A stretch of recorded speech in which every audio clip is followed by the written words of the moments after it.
Childhood Cancer Awareness Month is conducted in the month of September. In this month, Shankara Cancer Hospital and Research Center has organized various activities to improve or increase the awareness among general public about childhood cancers.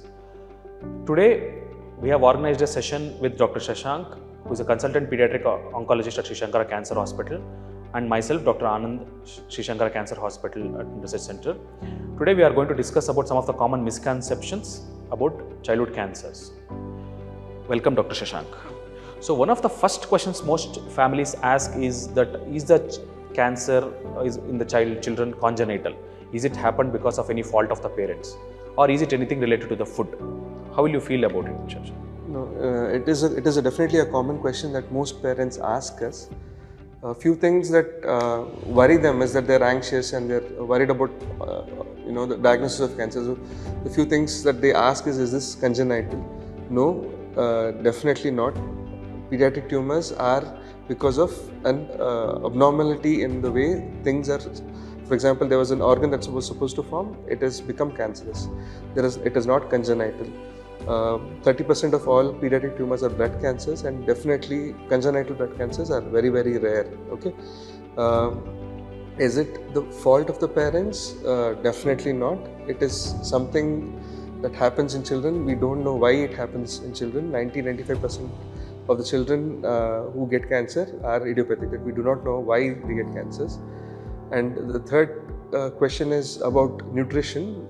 We eat the same things that the children eat, so definitely nutrition or the food we eat and the childhood cancer are not linked at all. But parents also ask us, isn't it, about is there an increased incidence of cancer, childhood cancer that is picked up?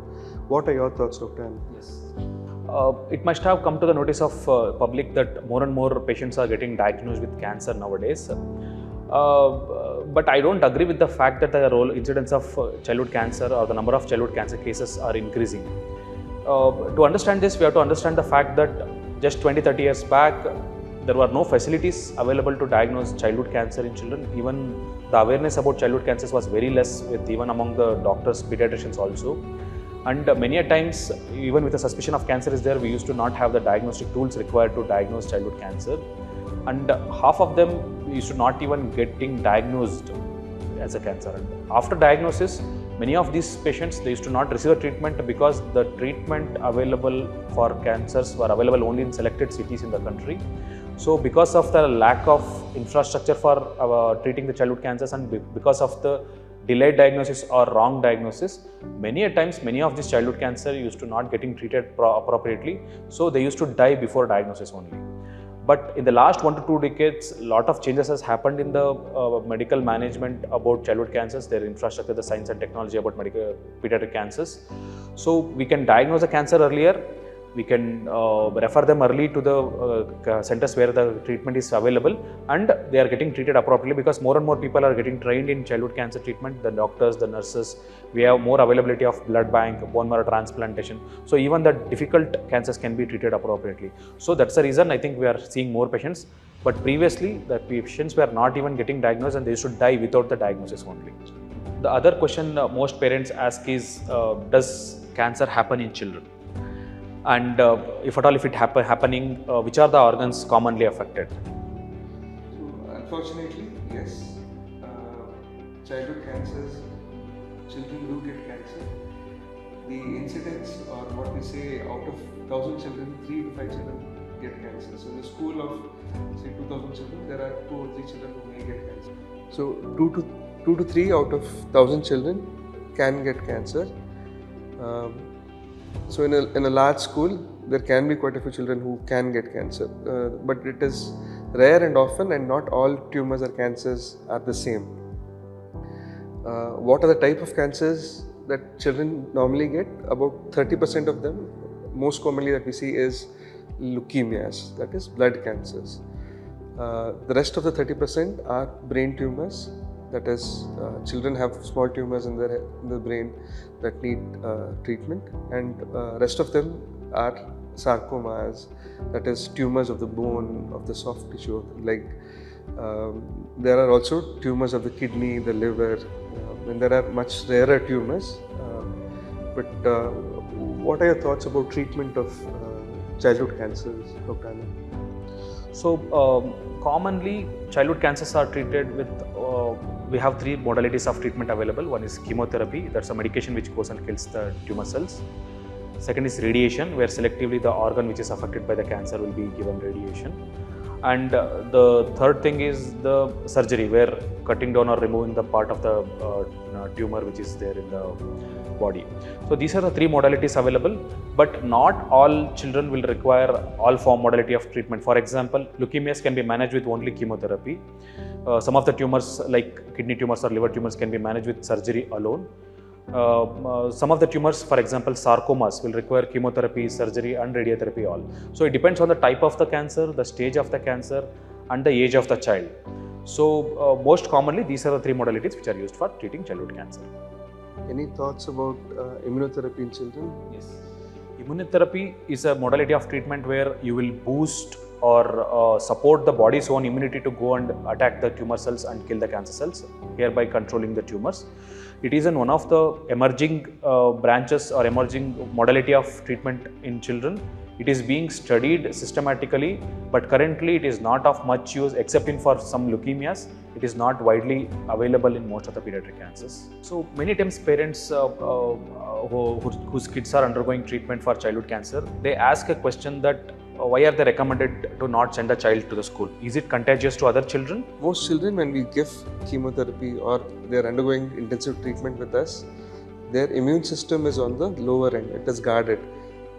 So say for example, a normal child who is well, goes to school, picks up a running nose, cough, cold, he will suffer with cough, cold for 3 days, and at the end of the 4th day, 5th day, he'll be better.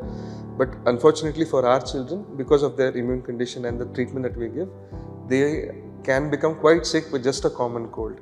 So we would not recommend our patients taking intensive chemotherapy to go to school to avoid public places. Also, places like malls where there are a lot of crowded people, we would ask them to avoid. If it is unavoidable, they can wear a mask and use hand hygiene precautions to keep social distancing as much as possible. One of the parents that commonly ask us this question: is chemotherapy painful? Is the treatment of childhood cancer painful? And also a small children like 6-month-old, how will my child tolerate chemotherapy? He's only 7 months old, year old. What are your thoughts on this, Doctor? So the administration of chemotherapy and administration of radiotherapy, it is not painful at all. Some of the painful procedures in children, for example, doing a surgery or doing some procedures like bone marrow examination, all these procedures are usually done under anesthesia or sedation so that the child will not feel any pain. So wherever possible, the procedures and the investigations what we do, they can be easily done under sedation so that the child will not feel any pain.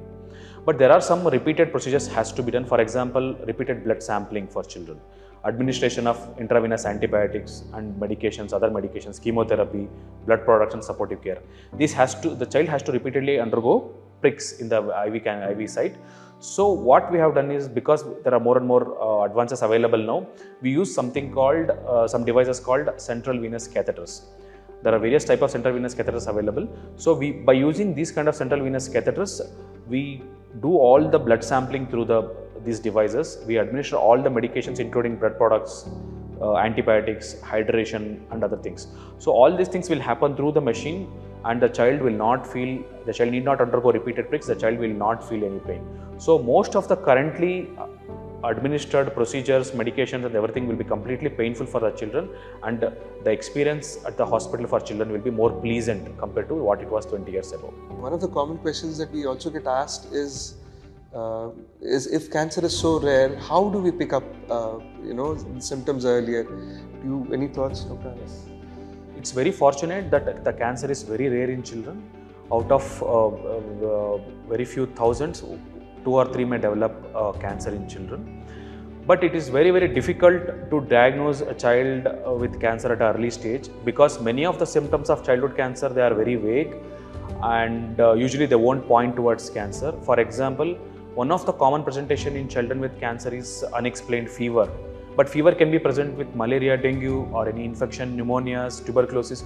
So there are many overlapping symptoms between infections and cancer. So many a times the children with cancer will not get diagnosed because of these overlapping symptoms.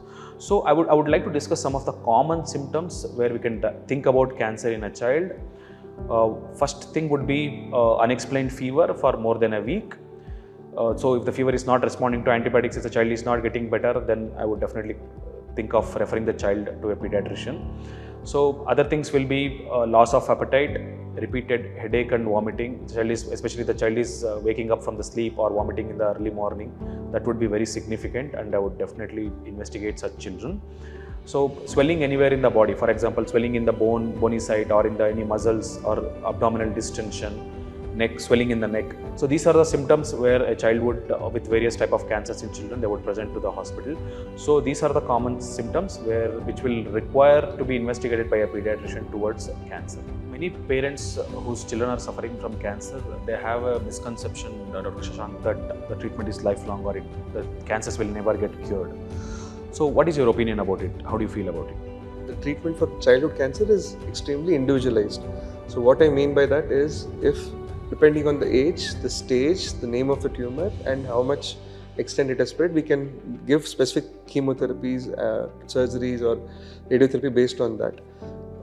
For example, if a child has a small kidney tumor, sometimes the treatment is just surgery alone and observation. Right? If there is a liver tumor, a small liver tumor, we can just operate and observe the child. On the other hand, if there is a child with blood cancers that we call commonly ALL, that is one of our most common blood leukemias. So their treatment is roughly about 3 years. Not all 3 years are spent at the hospital. About 6 to 8 months is spent with us. It is the intensive phase, followed which we send the child home, and on maintenance they follow up once a month. So definitely with improvements in the training of doctors and the training of nurses, the cure rates are as good as 80%. So most of our children, 5 out of 10, 8 children do well. So that is, most of our children do well. And when they survive through treatment, we call them survivors. Remember getting your COVID vaccine and crying after the vaccine. These children get those number of injections every day for countless number of days, countless number of injections. So they are our survivors, they are our heroes. On chemotherapy, what are your thoughts on vaccination, Dr. Anand? So basically, many of the cancers in children, especially the leukemias, it's itself immunosuppressed state. The child's immunity will be low because of the cancer. And also, many a times in childhood cancers, we administer chemotherapy. These medications will further lower the immunity of these children who are undergoing treatment. So in this immunosuppressed state, we usually don't recommend any vaccination because it may not be effective, first thing, and second thing, sometimes it can be dangerous for these children who are receiving chemotherapy.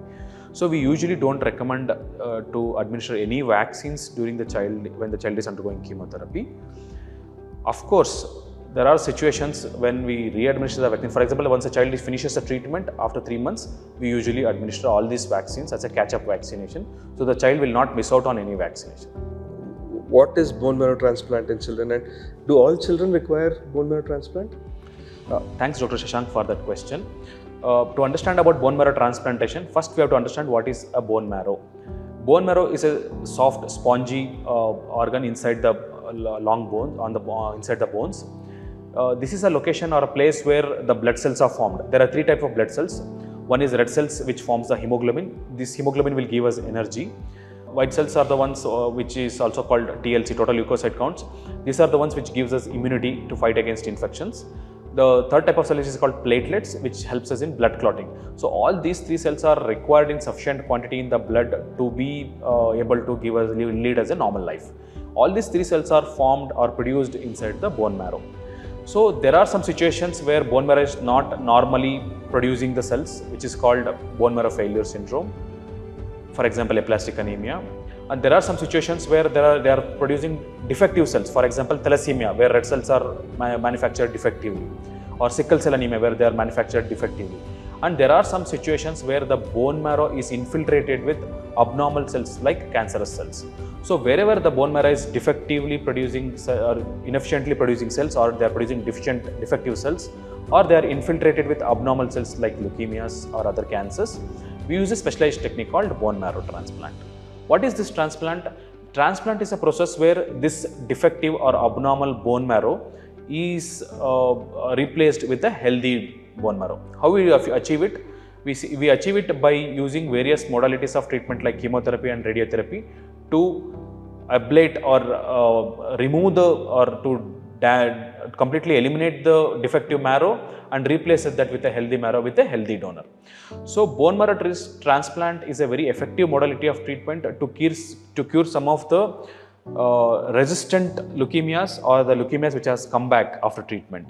So in such relapsed leukemias or in the refractory leukemias, bone marrow transplantation is the only chance of hope for survival. Thank you.